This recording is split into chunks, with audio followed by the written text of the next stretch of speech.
Hello friends, welcome back to my YouTube channel study with education पर आपका स्वागत है। स्टूडेंट्स, आज हम बात करने वाले हैं मॉडल्स। स्टूडेंट्स से आज की क्लास को स्टार्ट करने से पहले यदि आपने चैनल को अभी तक सब्सक्राइब नहीं किया है, चैनल पर पहली बार हो तो चैनल को सब्सक्राइब करें, जिससे कि आपके लिए इंग्लिश की बेहतरीन से बेहतरीन जब भी हम वीडियो अपलोड करें तो आपके पास सबसे पहले पहुँच जाए। स्टूडेंट्स, 11th की जो परीक्षा होने वाली है इंग्लिश की, वेरी इंपॉर्टेंट, उसके हिसाब से आपके लिए मॉडल का एक ना एक आपके लिए क्वेश्चन अवश्य बनता है। Students, fill in the blanks में या फिर किसी और ऑब्जेक्टिव टाइप में पूछ लिया जाए। तो स्टूडेंट्स, देरी ना करते हुए आज के सेशन को स्टार्ट करते हैं।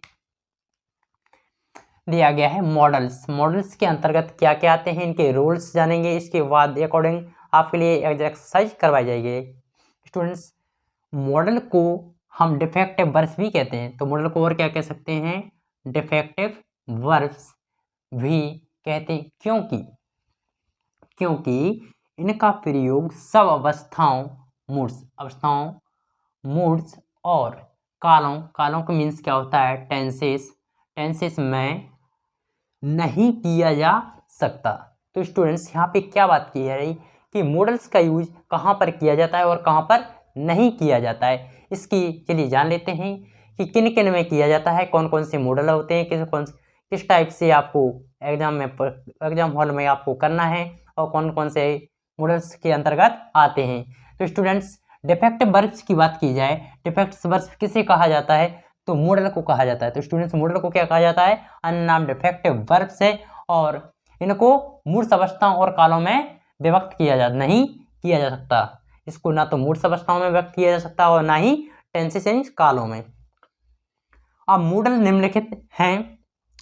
प्रेजेंट पास्ट इस प्रकार से दिया गया है कि उनकी सेकंड फॉर्म जो होती है उसके अंतर्गत उनका यूज किया जाता है। जैसे बिल की बात की जाए, स्टूडेंट्स, बिल दिया गया है, जैसे आप बिल की बात की जाए या सेल की, फर्स्ट दिया सेल, यदि सेल को पढ़ेंगे और उसका पास्ट फॉर्म शुड होता है तो शुड का यूज भी पढ़ेंगे, जो कि अपने मॉडल के अंतर्गत आएगा। और सेकंड है विल का पास्ट फॉर्म क्या होती है, वुड। थर्ड नंबर पे है अपना मे, और मे का यूज के बाद मे का पास्ट फॉर्म क्या होती है, माइट का भी यूज करेंगे।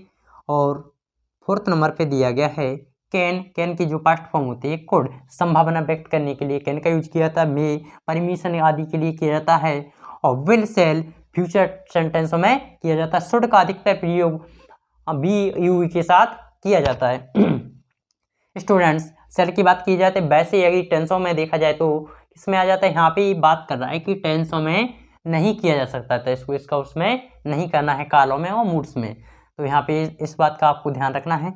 सेल शुड होता है first form, will would, may might, can could, और ये भी दिए गए हैं आपको, मस्ट चाहिए के अर्थ में होता है, ऑट, डेयर, नीड, और यूज टू, मस्ट नॉट और नीड नॉट। इन सभी के यूज आपको मॉडल्स के अंतर्गत हम नेक्स्ट क्लास में जानेंगे। स्टूडेंट्स, आज की क्लास में आपके लिए ही इनको अच्छे से समझना है कि मॉडल के अंतर्गत क्या क्या आते हैं। अब आपसे पूछ लिया जाए कि शुड है, मे या माइट किसके अंतर्गत आते हैं, तो मॉडल्स के अंतर्गत आते हैं, जिससे हम डिफेक्टिव वर्ब ही कहा जाता है। तो स्टूडेंट्स, आज की क्लास आपको अच्छे से समझ में आ गई होगी। नोट आउट नहीं किया तो आप स्क्रीनशॉट ले लीजिए, आपको फिर लिख सकते हो आप। स्टूडेंट्स, तो आपकी जो परीक्षा होने वाली है उसके लिहाज से वेरी इंपॉर्टेंट है। तो स्टूडेंट्स, नेक्स्ट क्लास में हम इसकी यूज बाय यूज डिटेल से करवाएंगे आपके लिए, और फिर इसके अलावा इनकी प्रैक्टिस भी करवाते जाएंगे, एक्सरसाइज।